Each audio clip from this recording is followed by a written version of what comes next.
Shri K P Mohanan. ചോദ്യത്തിൻ്റെ ഉത്തരമായിട്ട് അങ്ങ് നൽകിയത് മനുഷ്യ വിഭവശേഷി വർദ്ധിപ്പിച്ചും പശ്ചാത്തല സൗകര്യങ്ങൾ മെച്ചപ്പെടുത്തി പുതിയ തൊഴിലവസരങ്ങൾ സൃഷ്ടിച്ചും വികസനത്തിൻ്റെ ഗുണഫലങ്ങൾ ഏറ്റവും താഴെത്തട്ടിലുള്ള ജനങ്ങൾക്ക് പ്രാപ്യമാകുന്ന ബഹുതല സ്പർശിയായ വികസന പന്ഥാവിലൂടെ ഒരു നവകേരളം സൃഷ്ടിക്കുക എന്നതാണ് സാർ. സാർ, മനുഷ്യ വിഭവശേഷിയാണ് സാർ നമ്മുടെ ഏറ്റവും വലിയ സ്രോതസ്സ്.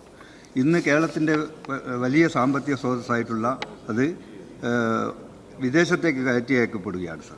നമ്മുടെ മനുഷ്യ സ്രോതസ്സ് അത് കേരളത്തിൽ തന്നെ ഉപയോഗപ്പെടുത്താൻ വേണ്ടി സാർ കേരളത്തിൻ്റെ മനുഷ്യ വിഭവശേഷി സംസ്ഥാനത്തിന് പ്രയോജനപ്പെടുത്താൻ എന്തൊക്കെ നടപടികളാണ് അങ്ങ് സ്വീകരിച്ചിട്ടുള്ളത്? Yes minister. സാർ, വളരെ പ്രധാനപ്പെട്ട ചോദ്യവും കേരളത്തിൻ്റെ ഭാവിയെ സംബന്ധിച്ച് നിർണായകമായ ഒരു കാര്യമാണ് സാർ ബഹുമാനപ്പെട്ട മെമ്പറോട് ഉന്നയിച്ചത്. മനുഷ്യ വിഭവശേഷിയുടെ പ്രശ്നം നമ്മുടെ ആളുകൾ തൊഴിലിന് പുറത്തേക്ക് പോകുന്നു എന്നുള്ളത് മാത്രമല്ല സാർ.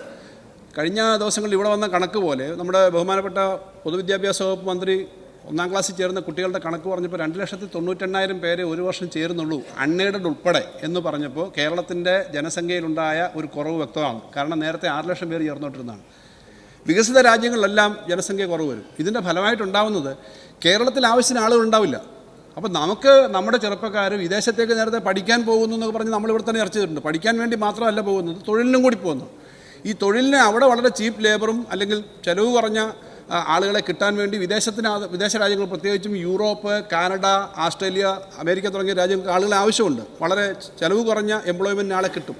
സർ, നമ്മളെ സംബന്ധിച്ച് ഇപ്പോൾ ടെക്നോളജി വളരെയേറെ വികസിച്ചൊരു കാലഘട്ടത്തിൽ ലോകത്തേത് ജോലിയും ഇവിടെ നിന്ന് ചെയ്യാൻ പറ്റുന്ന സാഹചര്യം നമുക്കുണ്ട് എന്ന് വ്യക്തമാക്കുക എന്നുള്ളതാണ് കേരളത്തിൻ്റെയും ഇന്ത്യയുടെയും, പ്രത്യേകിച്ച് കേരളത്തിൻ്റെ പ്രത്യേകത നമ്മൾ എടുക്കേണ്ടത്. അത് പൊതുവിൽ കേരളത്തിൻ്റെ ആകെ പ്രശ്നമാണ് സാർ. അതുകൊണ്ട് നമ്മൾ കേരളത്തിനകത്ത് ഏത് ആധുനിക ജോലി ചെയ്യാൻ പറ്റുന്ന തരത്തിലേക്ക് കേരളത്തിൻ്റെ അന്തരീക്ഷത്തെ മാറ്റണം, അതിനുള്ള പശ്ചാത്തലം ഒരുക്കണം. അതിനുള്ള ശ്രമങ്ങളാണ് സാർ ഗവൺമെൻറ് ചെയ്യുന്നത്. അതിനൊപ്പം ഏറ്റവും സാധാരണക്കാരുടെ ജീവിത പ്രശ്നങ്ങൾ പരിഹരിക്കാതെ ഏത് കാര്യം ചെയ്തിട്ടും കാര്യമില്ല സാർ. അതുകൊണ്ടാണ് സാമൂഹ്യക്ഷേമ പെൻഷനായാലും കാരുണ്യ പോലുള്ള ചികിത്സാ പദ്ധതി ആയാലും അതിദരിദ്രരുടെ ബുദ്ധിമുട്ടുകൾ ഒഴിവാക്കുന്ന കാര്യമായാലും എല്ലാവർക്കും വീട് കൊടുക്കുന്ന കാര്യങ്ങളായാലും ഇത് പ്രയോറിറ്റി കൊടുത്തുകൊണ്ട് ആധുനികമായിട്ടുള്ള തൊഴിലും നമ്മുടെ മനുഷ്യവിഭവശേഷി ഇവിടെ നിലനിർത്തുന്നതിന് വേണ്ടിയിട്ടുള്ള എല്ലാ കാര്യങ്ങളുമാണ് സർക്കാർ ആലോചിക്കുന്നതും ചെയ്തുകൊണ്ടിരിക്കുന്നത്.